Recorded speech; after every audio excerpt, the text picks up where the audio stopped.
I'm David from Creative Content, and welcome to the fourth video in the series of 5-minute tutorials.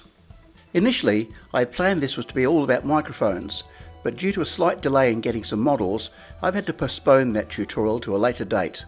Instead then, I'll be looking at another very important part of video and photography that many either don't understand or simply overlook, and that is framing.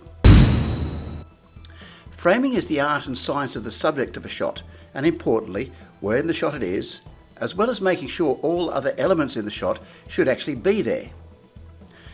There are many examples of bad framing, even made by experts. Famous errors include Robin Hood of Sherwood Forest and Merry Men fame shooting an arrow from his longbow, and as the camera followed the arrow through the air, you can clearly see telegraph poles going by.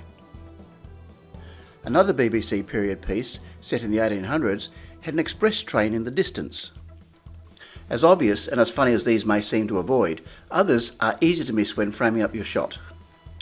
A tree or pole growing out of someone's head, a horizon at an angle, or having a camera that inadvertently shoots upwards, giving a great view of the inside of an actor's nose spring to mind.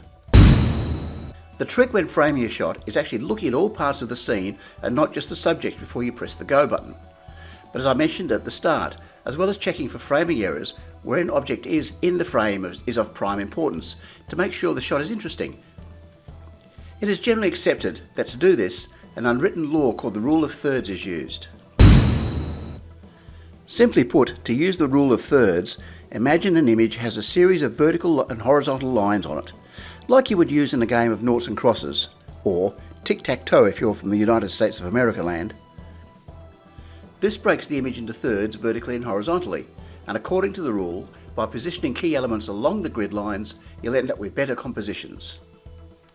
Many cameras and even smartphones have the option to turn these grid lines on in the viewfinder or LCD, thus making it easier for you to position subjects, and remind you to use them.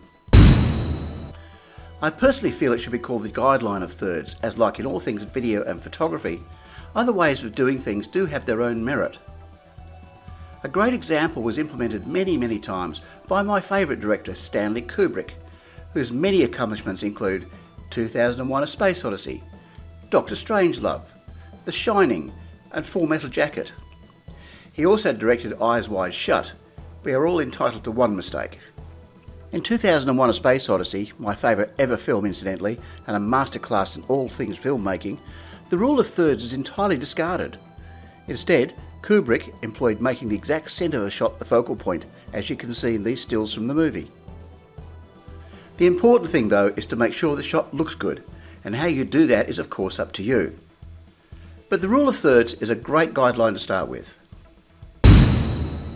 In the next video, I'll be discussing the basics of lighting, and how to use both natural and artificial light to make sure your shots don't look flat, washed out or too dark.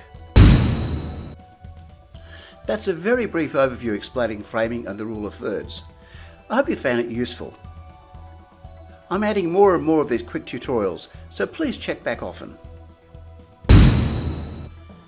And you can catch all of the other videos in this tutorial series at the web address below. You might also like my weekly tech news videos, where I cover all of the important news of that week in easily digestible bite-sized segments.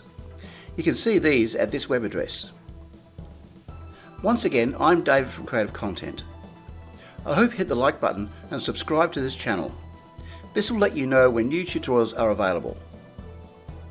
And do leave any comments or contact me on david@creativecontent.au. All critiques, as well as compliments, help me make these tutorials better and address the subjects that you want. Until next time, thanks for watching. Oh, one more thing. If you use a GoPro or other action type camera, I think you'll like my free 60-page e-magazine. You can download it from my website at www.creativecontent.au and select the option in the menu bar.